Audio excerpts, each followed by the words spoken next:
dunia ini tidak selamanya. Ini bukan tempat abadi. Ini semu.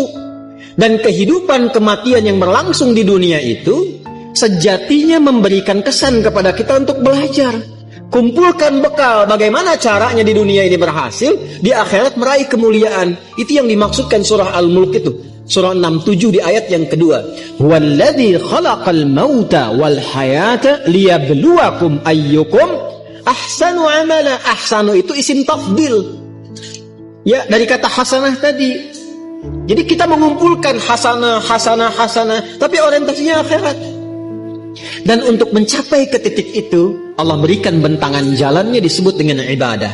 Karena itu ketika Allah memerintahkan kita ibadah dalam bentuk fi'il amr, itu sebetulnya saking sayangnya kepada kita.